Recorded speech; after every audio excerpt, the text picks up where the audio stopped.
Picture, if you will, the pure, raw prairie. No wires, no fences, no roads, not even a farmhouse. No sign of civilization. This is what a person saw that was crossing the prairie in a wagon more than 170 years ago. They jumped off the wagon, looked around, and declared, "This is where I want to settle and build a town. A great place to live and a great place to raise my family." So they took a risk. They built a house made out of the land, planted food to eat, and cared for the land. Then they wrote back to their friends where they came from and described the great opportunity and promise that they have found.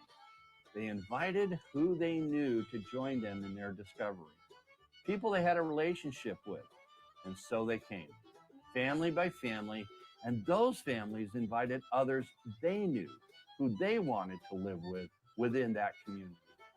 The communities grew because the needs of the families grew, so entrepreneurs started businesses to meet those community needs. Ice houses, broom factories, general stores, and many other types of sole proprietor entrepreneurial businesses started up within the community. All of our communities across this country, all around the world, were started in this way, with a vision of the future and a plan to grow with people.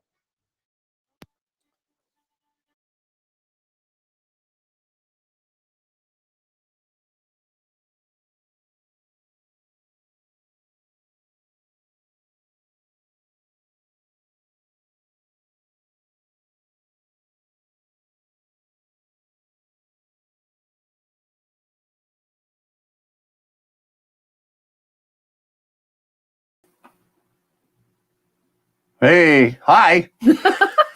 Are we there? We're here. We're here someplace. Live TV. You know? Yeah, there we are. Yay! Hello. I think I disconnected somebody. Come back. Come back. I'm not sure. Yeah. Whoops. Some tiny little snippet this morning. So good morning. Well, yeah. Good morning. We're so glad that you're here. This is December 2nd, and it is Wednesday morning, and hope it's off to a wonderful start for you. My name is Kim Spillers. And I'm Frank Spillers, and this is Rural Community Solutions live stream TV off of our YouTube channel, or you're watching at Rural Community Solutions on our Facebook page if I didn't just knock you off, but I hope you did come back. Yeah, come on back. Those buttons you push. Yeah, I wanted to end the video, and I don't know why it ended here, but but here we are. And if you're what we do with Rural Community Solutions, and this is live. And we design family-friendly, youth-centered places that attract people. And those places can be your community. It can be your business. It can be an organization that you belong to, or it can be your church. But all of these entities want to attract people to stay. And that's what designing family-friendly, youth-centered places is all about. So if you want to attract family, if you want to attract youth, then you want to design a family-friendly, youth-centered place.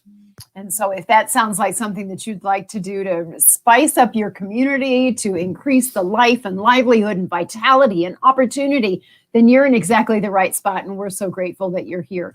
What we're doing all week long is we're giving really wonderful approaches that we have used for many, many years to help you figure out how you can improve your community in very concrete ways. So we're so glad that you're here on this Wednesday. So what we want to talk to you about today is this. Okay, so how can you leverage the events of COVID to make real change? Now, we're all talking about, not all of us, but you hear in the news, you hear around the table, you hear probably in your community, how do we get back to normal? We're all waiting to get back to normal. I want to ask you a question. Before COVID, did you like your normal?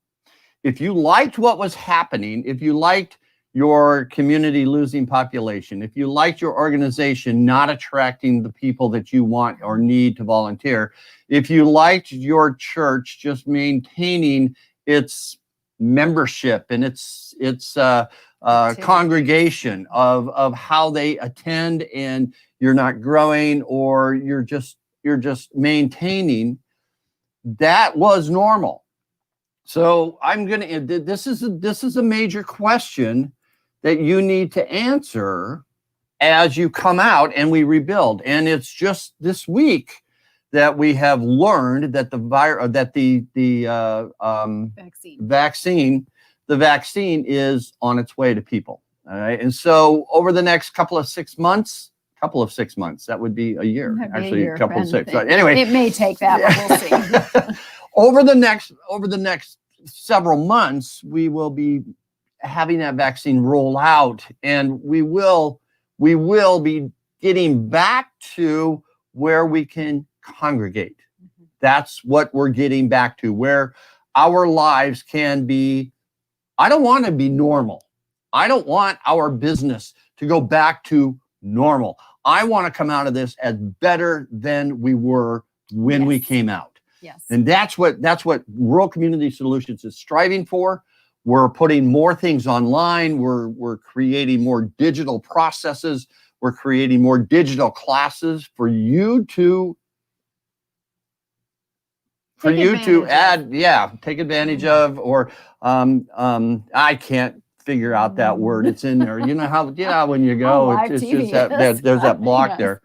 But we have offerings, and the point is that now that we have that glimmer of hope, we've been talking for months about this vaccine and what this vaccine might do for us to be able to get together again.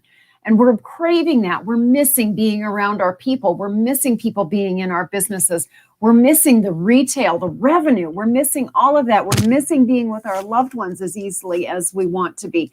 But this is now the really, really, really super golden opportunity in these next few months to really figure out, now that we have this possibility, this carrot of the vaccine dangling out there in front of us, that gives us some assurance, some hope that we are going to be able to get together again. What's that going to look like? How can that be improved in your life and the life of your family and your community? And that's what we're talking about for you. So all through this week, we have been talking about the Community Prosperity Institute and what that means. And the Community Prosperity Institute is formed to create a sustained, well-informed, and highly collaborative partnership among your governmental, business, private, and nonprofit stakeholders at the local level. All right. And so you're going to address the community challenges and take advantage of promising opportunities. And so as you look at what was normal before going in, you'll want to look at what you want coming out of this. And so it's not a matter of what are we going to keep? It's a matter of where are we going from this point in time forward. And that is what all this week we've been talking about, because we talked about a chart book. We talked about the quantitative data of finding out where you are right now so you know where you need to go. Like that map, you are here. Where do you need to go? Where do you want to go? You have to find out your starting point first. So that was on Monday, if you want to go back and review. And Tuesday, we talked about that quantitative. And then the qualitative is the interview process of one-on-one interviews, because here is where the people then view your community differently. So somebody can view something, you're looking at the same object, you're looking at the same issue, you're looking at the same result, and you see it differently because people's makeup is different. They were brought up different. They have different perceptions. They have different experiences. They have different opinions, and they have different interests. And so how do you talk through those issues of differences as your community comes out? And so that's the qualitative process that we use when we're working with communities as we interview the folks about what is your perception of the economy? What is your perception of your quality of place? What is your perception of the people that live here? How are things going? And that takes a conversation, because you have to dig deeper. You have to have follow-up questions. So it's not a survey. It is an interview. It is a dialogue that you're having. And so that's the qualitative on one-on-one. The second portion of the qualitative interviews is a community conversation. And the community conversation gets people in a circle of the community. You open it up and you have a conversation like the individual interview. So many times what we will do is we will have the interviews during the day, and then in the evening time, we will have the conversation in a community. So we will interview the community leaders, or we will interview your normal suspects of community leaders, of whoever they are, and then invite the community in to have the conversation about the same questions. How are your people doing? What's your perception of how the community is? What's your quality of place like in this community? How is the economy? And then having everybody answer that, talking about their values, right? About their values, because you dig deeper as a community conversation. And so this is where that information starts to gel and come together on how do you measure that quantitative data versus your qualitative data. Does your quantitative data equal the perception of your community? Does it reflect each other? And which really it should, but it doesn't. It never does. It never does. All right. And so we have these conversations about interest versus positions. And so when you have these conversations about what is a person's interest, okay, or what is their position? Their position is the action a person will take to meet their own needs. Right? That's their position. A position represents the outcome a person wants. Now, the interest is deeper than the position. The interest is kind of the why a person wants something. So there's always a reason behind the position. There's that interest behind the position, and that's where you have to start digging. And that's what happens with that community conversation. It takes some training. We've had a number of years of training and experience around the country using this technique. And what we have found is absolutely incredibly valuable to a community for what its people really are thinking. I'm glad you said it's different than a survey, because survey only gets you at surface answers. What this community conversation does for a community is really provides a unifying force. Even if people disagree, we do this respectfully. We do this in a civil manner so that people actually can be at total polar opposites in position and how they feel about an issue. But we can talk this through and arrive at common ground. We can determine things that allow people to work together and go forward in ways that you won't be able to achieve by using different instruments and different tools, such as surveys. So the community conversations are really incredibly powerful and incredibly valuable, and they're very unifying. So a survey will it's like the quantitative data. I mean, that's it. That survey will give you a snapshot in time. That's a position right at there. That's a person's position and interest at that specific moment. There is no deeper probing questions, but the difference of probing between an interest and a position, okay, because you need to separate those interests from positions and to resolve the conflict. Because focusing on just positions, focusing on the outcome, this is what we need to do. This is it. This is where we need to go. That creates a competitive and almost sometimes combative environment, all right? Because the struggle with each party is everybody needs to win, right? I want my idea out there in front. Well, what the conversation does then, it goes, why? Why do you want that out there? Why do you think this is the best? Why do you think it's the best position that you can take? Okay? Because when you start to separate the interests from those positions, right, you are looking at some underlying issues. And those underlying issues create the culture in your community. Those underlying issues then are kind of an ideological and situational reaction. And so you want to dig down into the why question. It's like you're playing the 5-year-old game. Why? Why do you think that? Why? Why do you want that? All right. So when you start to focus on the interests rather than the positions, it really increases that communication aspect of it. So you're encouraging communication. You're encouraging people to talk to each other.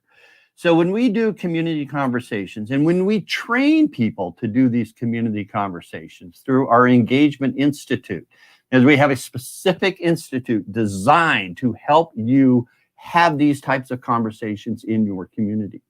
So when you design these types of conversations, okay, you are, as the moderator, as we run these community conversations, we don't facilitate. Now, there's a difference between I'm a facilitator or I'm a moderator. We moderate the conversation. In other words, we just keep it going. We want people to talk to each other. We want people to answer each other. We don't want them to have to raise their hand. They don't raise their hand and we call on them to speak. It's a free flow conversation, just like you're sitting at your kitchen table. Right? When you sit at the kitchen table having a conversation, you don't raise your hand to talk. You don't wait to be recognized to talk. You talk. You have a conversation. You don't have a battle. You have a conversation. And so many times when I have moderated some conversations, some of the issues that I have moderated, I've actually had to stand up and say, okay, hold on, separate people, calm down. We have ground rules. All right. And there are ground rules, and as we have these, but it takes, because emotions start to run high. So when you are having a conversation about your community, you're actually having a conversation about wicked issues. And those wicked issues are interconnected with each other, all right? So they're interconnected with other issues. One issue just doesn't stand alone. So there's many, many different issues involved with this one issue as you're coming out. And so also a wicked issue has where people hold different and deeply held values about that issue, right? They're deep, there's that interest, the interest behind that issue of why this issue is so important to them. And also wicked issues can be defined because emotions run high. And so, because when you're talking about people's values, you are really getting personal with them of how they think about things, and personal about how they were raised, personal about why they think the way they think. Those are your values. You think about your own values, and you think about why you want to have a conversation based upon your values rather than just based upon a position. You can always say, this is a position I take. But when somebody says why, then it gets a little bit deeper, and you have to think about, why do I think the way I think? Mm-hmm. And then there's a whole we understand why a person thinks the way they think. Right. And we can train you to understand why a person thinks the way they think. In fact, you can go back to some of our videos and you can figure out, you can find those of why a person thinks the way they think.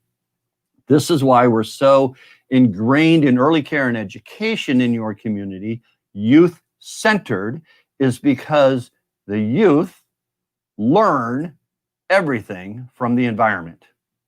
And you create the environment they learn from. Everything around them, they're absorbing, and then they become who they become because of your environment.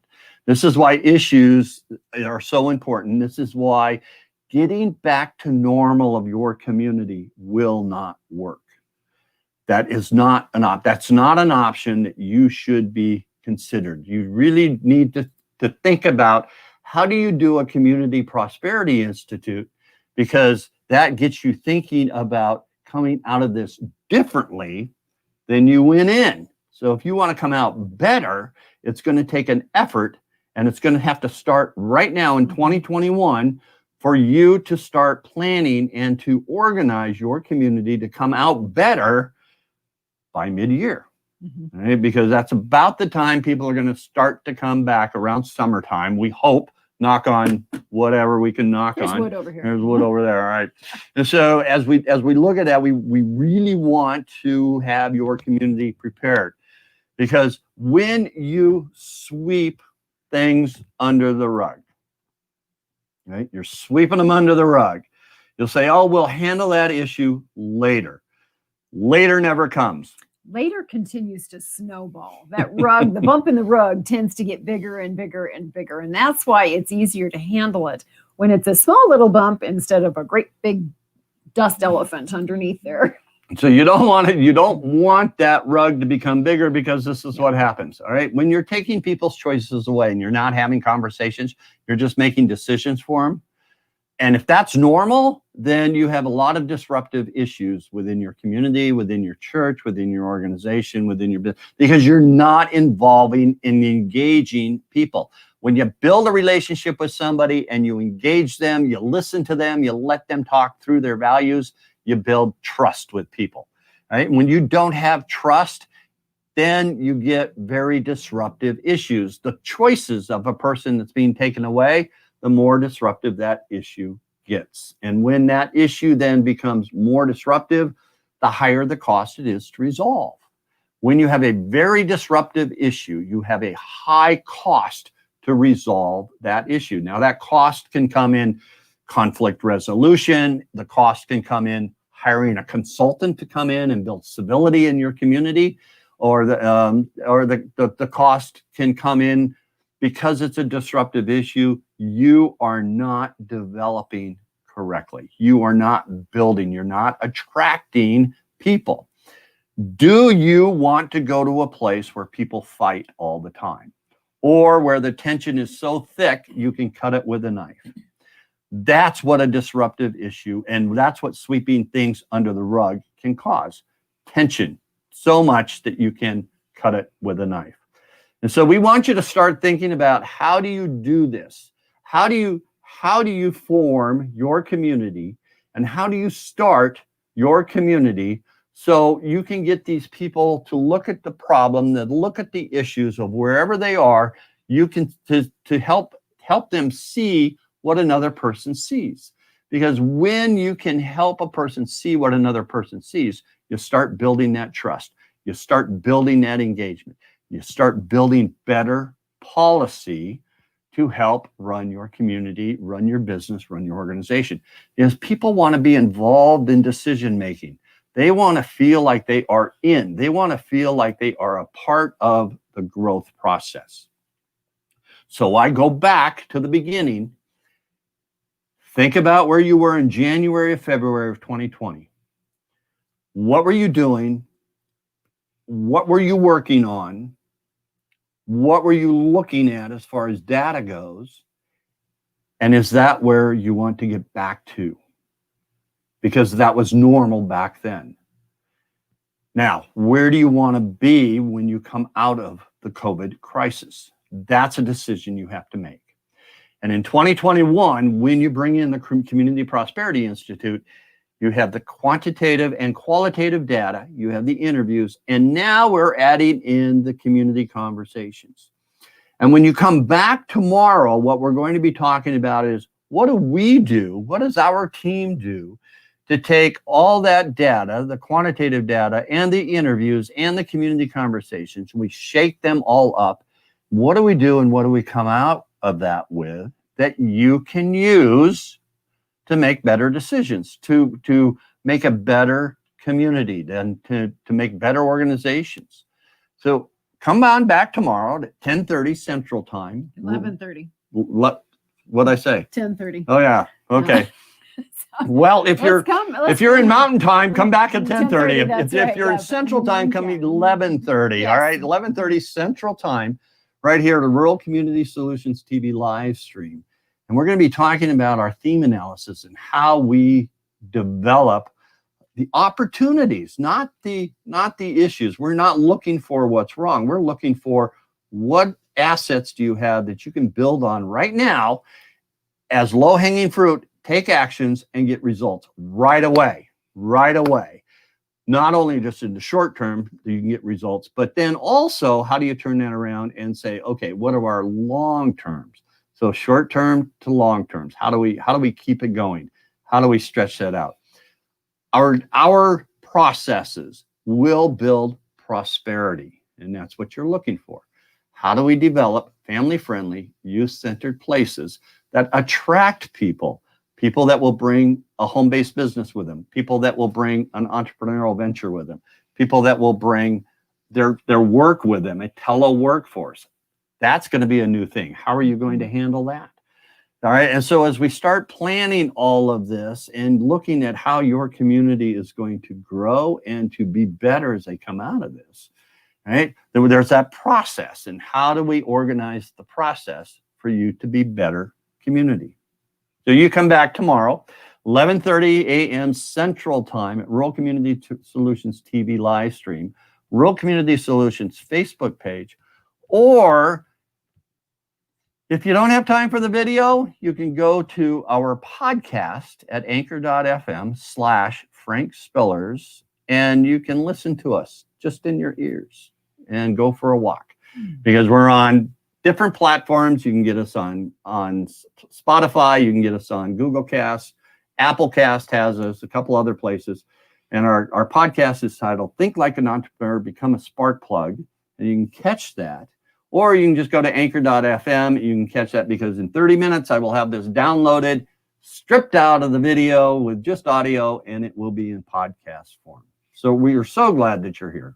So if you would like to do something so that 2021 is a really vibrant year, and 2020 is part of our rear view history, we would love to have a conversation with you and see what we can do to help you be that spark plug for your community. So give us an email at frank@ghorizons.com or kim@ghorizons.com. And we'd love to have a conversation with you to see what we can do to help you get 2021 roaring off to a fabulous start. And this is a proven process. This isn't anything that we've just kind of dreamed up or dreamt up as we have been sequestered within our home-based business. It's been out in the field. It's been proven.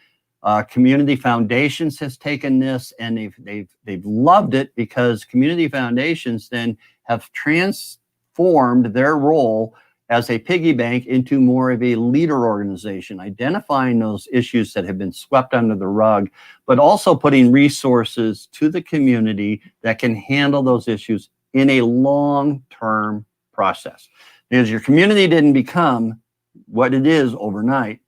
As the video starts out our broadcast here, as that video says, more than 150 years ago, your community, all right, was started by an individual that jumped off a wagon and planted the flag and said, "This is where I want my community." So what wagon are you going to jump off, and what flag are you going to plant to make your community prosperous? I'm Frank Spillers. And I'm Kim Spillers. Thank you so much for joining us at Rural Community Solutions. If you'd like to design a family-friendly, youth-centered place, let's talk. You have a wonderful Wednesday and a fabulous week. We look forward to connecting with you. See you tomorrow. Take care. Bye-bye.